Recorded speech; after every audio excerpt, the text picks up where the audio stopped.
نام۔ بچے گھر کے قریب پارک میں کھیل رہے تھے۔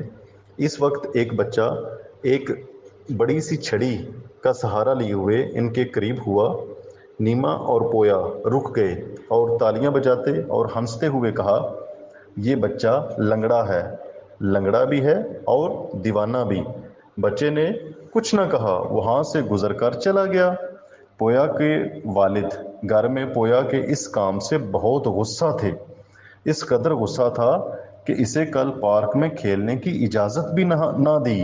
پویا نے روتے ہوئے کہا، معافی چاہتا ہوں بابا جان، مجھے معاف کر دیں۔ اگر میں معاف بھی کر دوں، جب تک اس بچے کو راضی نہیں کرو گے خدا تمہیں نہیں بخشے گا۔ میں وعدہ کرتا ہوں کہ کل جا کر اس سے معافی مانگوں گا۔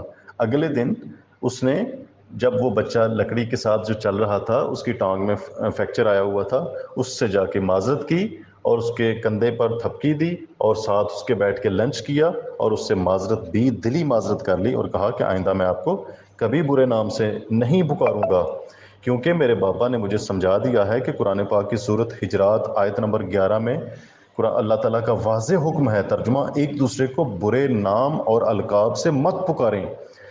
یہ قرآن پاک کی آیت اس نے اپنے دوست کو بھی سنا دی، اس کے دل کے اوپر بھی اچھا اثر ہوا، اس نے معاف کر دیا اور قرآن پاک کی آیت کو کے ترجمے کو دوبارہ سننا چاہا تو اس نے دوبارہ سنا دیا کہ پیارے بچوں، ایک دوسرے کو برے نام اور القاب سے مت پکاریں، یہ اللہ کا حکم ہے قرآن پاک میں۔